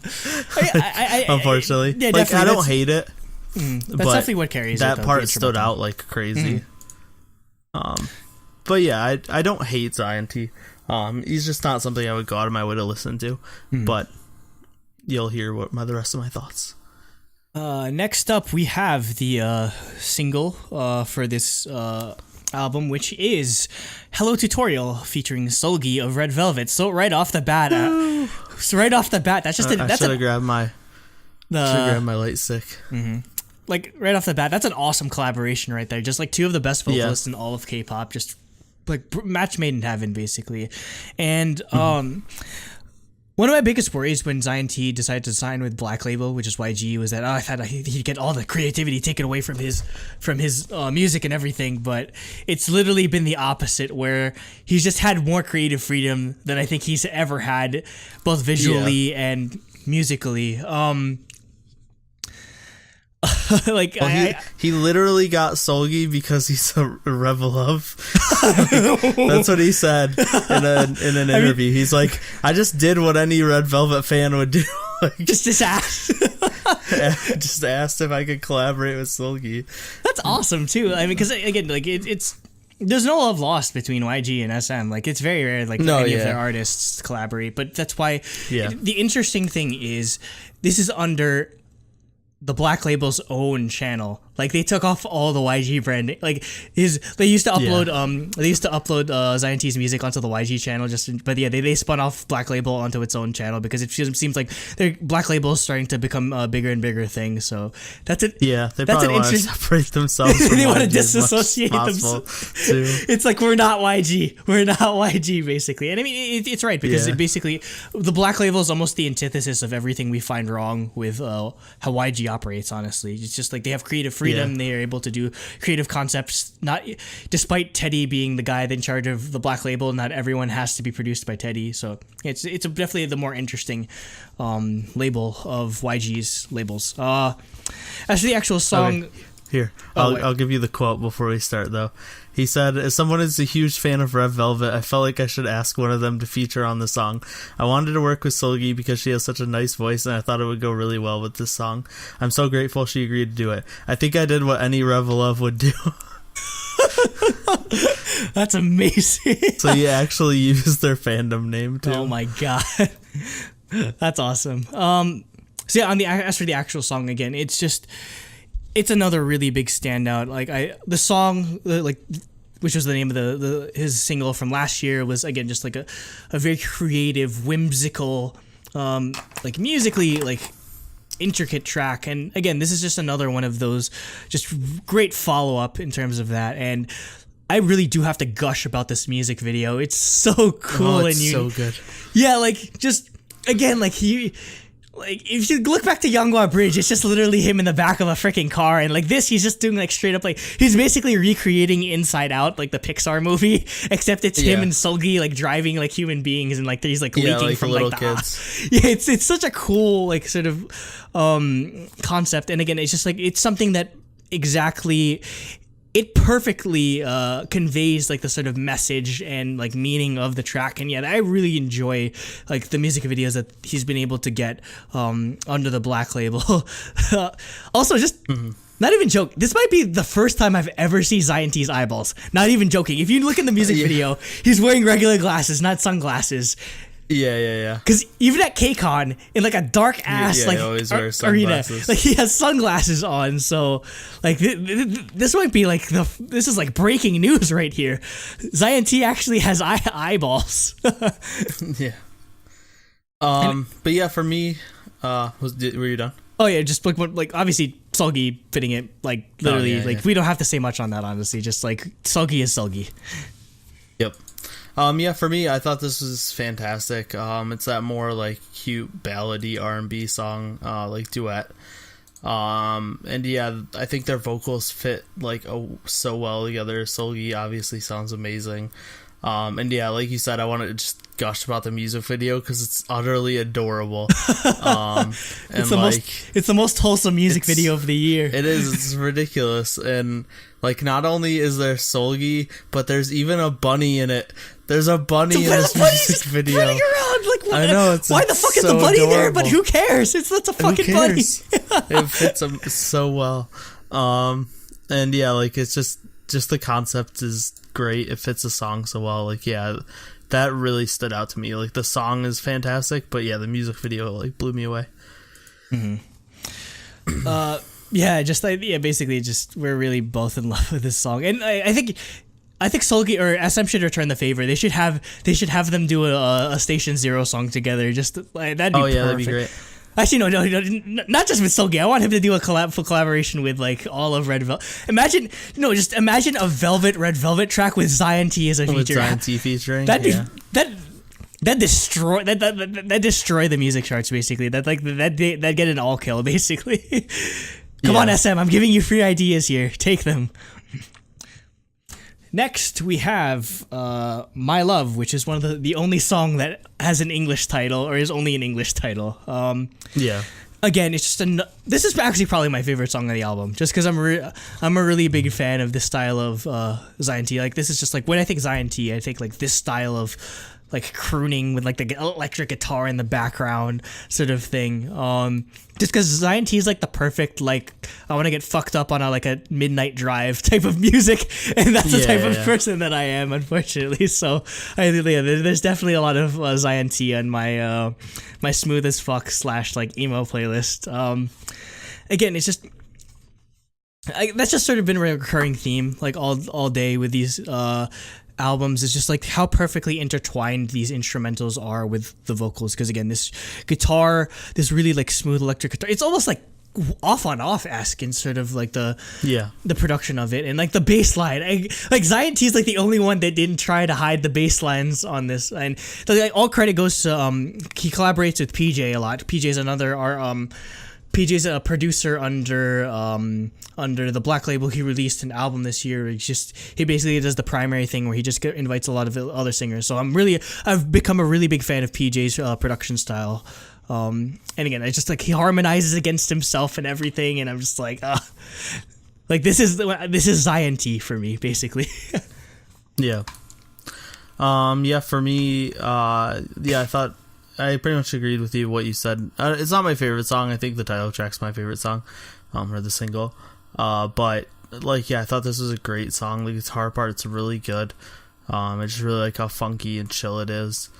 Also, I really like the falsetto chorus. That stood out a lot to me. Yeah, Zion.T is probably one of the best when it comes to male vocals and falsetto. And I mean, it's no surprise considering who he hangs around with. Like he does stuff with like Zico and like Dean and like he like this sort of just like friends, or just like the sort of like his company. Like they all have the same sort of strengths when it comes to their type of music. Yeah. Next, we have Mulligang, which featuring E-Sense, who I've never heard of, honestly. E-Sense, but they had a great rap line in this, to be completely honest. So this is a really like kind of like experimental sounding track, just in terms of the instrumentals. It's just like really weird, just like the sort of like drum track going on, and like this sort of like really nice electric keys going on in the background. Also, it's home to the greatest English line I've ever heard in a K-pop song before. Quote, "I don't know why y'all asking me how many burgers I can eat. I'm already fat enough."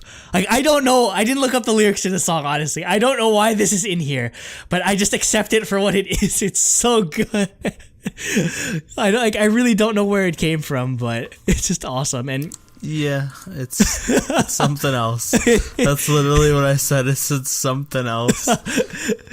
And again, it's another one of the tracks where Zion.T is doing more rap than actual, or he does a nice balance between the two, which I really do appreciate his multi-talented versatility in that aspect. Yeah. For me, like, this song just, I know this wasn't really my style. It's that more hip hop focus. And like I said, like once the more hip hop style stuff that he does, it just isn't really for me. But the one thing whatever, like you said, the instrumentals like really experimental and weird, which I liked, especially like whatever the super high pitched instrument they used, like that part of the instrumentals like really stood out to me. Mm-hmm. And I really liked. Next we have which is which has it's another like more hip hop style of track. And God, again, I just keep gushing about bass lines all day, but this has like the nastiest bass line, like the really funkiest bass line I've heard. And like it has a really nice like if you listen to the chorus, there's like a bit of sax like intertwined between it. Again, So yeah, it's another really just like good song where he just balances that rapping and singing again. So just really more of what I enjoyed from him. Mm-hmm. Yeah, I thought this stood out a lot. I love the beat, and like the fantastic bass line for this. Also the sax part is just so good. It comes out of nowhere too. I know it does, and it's just like anytime saxophone lines come up and sax solos come up, we have to mention them. But it's really good. Mm-hmm. Yeah, really, my only complaint with this song is that it's only 2 minutes long. Yeah, it needs to be longer. I wish it was a full song. No, it needs a full sax solo. Yeah, exactly. It needed a 1 minute, just insane solo. And it would have been amazing. Yeah. Next, we have Sleep Talk featuring Oh-hyuk from Hyuko, or just Oh-hyuk in general. Hyuko. So yeah, I feel like I love the transition between Aha and this song. I feel like the juxtaposition of these two songs was definitely deliberate in putting them together because they flow together very well. Again, just like the instrumentals for this are just so weird because they're so like bare. It's literally just like one set of like electric keys and then this really like tiny like hi-hat like in the background is super minimal. And again, just like he's almost like whispering when it comes to like the vocal track. And obviously, I'm gonna love anything that Oh-hyuk is in. Just that's an awesome vocal collaboration as well. Just like the collaborations, again, they're kind of few and far between in the album, but where they happen, it's just very. I feel like they're very impactful and very meaningful with who he decided to collaborate with. Yeah. Yeah, I thought this was cool. Like the vocal style fits with the title so well. Like it's very mumbly and inarticulate. And I thought Oh-hyuk fit really well with that too. And did a really good job fitting in with that style. So yeah, I thought it was a good song. And yeah, he gives birth to the title as ZZZ because they literally say ZZZ like in like the actual. Yeah, exactly. Yeah, because and he like the actual album cover, it's just literally him like knocked the fuck out on a couch or something. It's really funny. And the last song we'll be covering will be Untold Story. I think this was a great closing track. It's definitely a lot more Young Bridge than more of the hip-hop style tracks that we've sort of had prior on this album. And just I really love, again, just another really minimal instrumental track where it's basically just a two-note sort of melody almost the entire way with like that electric keys. And I really love just like there's something... It's almost like haunting or like really just like super emotional the way his voice or he delivers his vocals on this. Like there's like a lot of emotion that you can feel coming off of this song. So, and again, with that two note just sort of helps persist long after he's done singing. Just like that's a really just like really good way to end the track or end the entire album. And obviously you're not gonna get It wouldn't be a Zion.T album if he didn't have a really solid ballad track to showcase his vocal talent on. Yeah. Yeah, I thought same, pretty much exactly what you said. Like the vocals in this song are just fantastic. And this is what I was talking about where this is the style of vocals I prefer from him. Also, the string line is really, really good too. So yeah, this stood out to me. This is probably my second favorite on the album. Oh, definitely. Yeah, I'd put this up there along with Hello Tutorial and My Love. Yeah. Yeah, and I mean, it definitely it's a conscious decision for them to put this at the end, and then the eighth track is Snow, the song he put out earlier in the year with Imunse.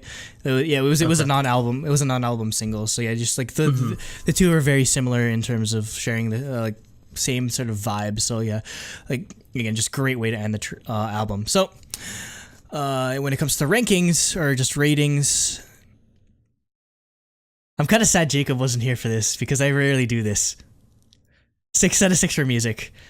Again, I loved every song on this. It's like I'm not gonna lie. I really love Zion.T's vocals. He's definitely one of my favorite male solo artists, and just to the level of consistency he's able to churn out when it comes to albums that he releases like yearly. Even it's unmatched basically, and I really just have come to appreciate the artistry that he showcases. I'm really glad that he's under the Black label, where they're giving him the proper resources and they're allowing him the creative freedom to do this type of music. Concept is 3 out of 3 because, again, just that music video, man. Oh, it's so good.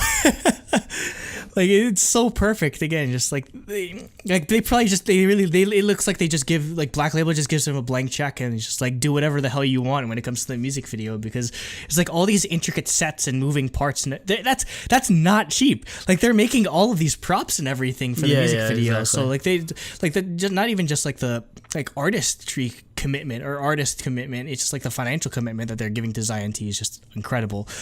And if it was possible to give a 2 out of 1, I'd give 1 bias for Zion.T and 1 bias for Sulky, but unfortunately that's not how our rating system works, so it's just a 1 out of 1 bias, and this is one of the rare times I give a 10 out of 10. Again, it's like that. It's only happened, this is the 3rd time all year I've given a 10 out of 10. So you give Stray Kids, what else? Sungri. Oh yeah, that's right, Sungri. Okay, for me, you may have heard this somewhere before, but I gave it a 5 out of 6 for music. I thought, like, despite this not being my style, I thought a lot of the music was really good. The ballads really stood out to me, or the ballad in Hello Tutorial really stood out to me. So yeah, I gave it a 5 out of 6. And like you said, music video just crazy good. So I gave it a 3 out of 3 for concept. And then Solgi gets my bias point. So just like every other album I reviewed today, it gets a 5.31, which is a 9 out of 10. Also unprecedented because I gave every single album a 3 for concept, which I almost never give concepts. I never 3 do. out of 3. Yeah, I gave all 4 albums 3 out of 3 for concept. All the music videos were so good. Yeah, just the choreo's so good. Like, the styling, just everything today, like, it was amazing. Yeah, so that is a 9.5 or a 10 out of 10 overall. Oh my god, yeah, but but unfortunately I don't think we've given out we've given out an immaculate score before. The only immaculate score we've given out where all 3 of us have given 10s, I believe, was Sungri. But yeah, this is I think because you gave Stray Kids a 10, right? I think we all gave Stray Kids a 10. Oh, okay. So there's I think Jacob did. Maybe. I definitely did. Yeah, so... But yeah, I mean, it's definitely deserving, and I mean, like, obviously Zion.T is definitely going to be up there for mini album of the year, and probably male solo artist of the year, that sort of thing. So yeah, I'm just really sad because he came to New York earlier in the year, but that was right when I got my flu, so I had to sell my ticket. I was just like, oh no. Yeah, you were gonna go see him, but you didn't get a chance to. Oh, I hope he comes back. I mean, all of them are coming, like Zico. Zico's coming next week, but I don't think I'll go.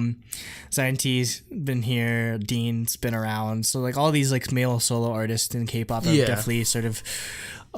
they're definitely garnering a fan base here. It's not just idol groups, thankfully, that are sort of starting to gain their popularity here in the West. So, definitely, I couldn't think of anyone better, more deserving of a 10, honestly. So, hats off to Zion.T, honestly. Okay, that was it. That was the end of topic 5.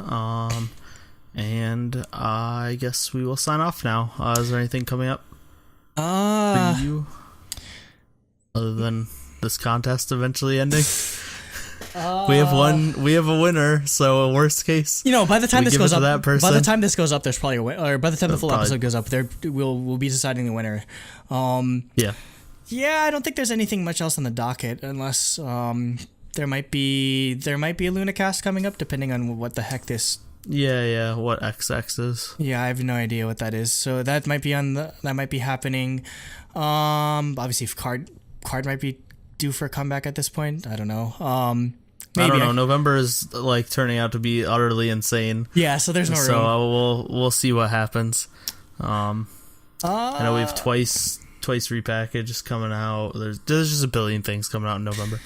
So yeah, we'll see. November is just going to be a super stacked month, honestly. So it's going to be a lot of reviews, probably. Yeah, definitely. Well, again, we're trying to balance it out more, definitely, because I know not everyone's going to want to listen to every review, but yeah, we'll try to do our best. So please, if you can continue to suggest topics for us, either through the comments on our videos or by leaving us a tweet or a mention on Twitter at TrulyDaebak.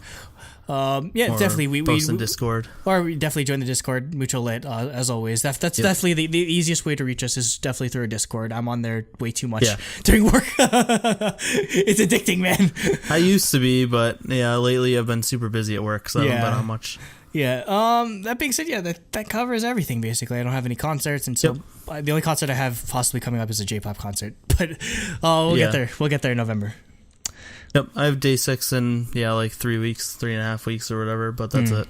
I guess that's it for us.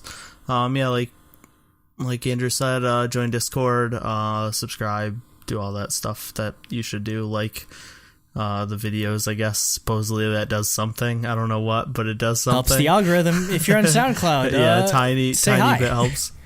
Definitely leave the. How does SoundCloud work? Do they have thumbs up? I honestly don't know. You can comment on SoundCloud. Okay, yeah, it's something like that. Yeah, if you're listening through us through our audio podcasts, definitely we appreciate you guys as well.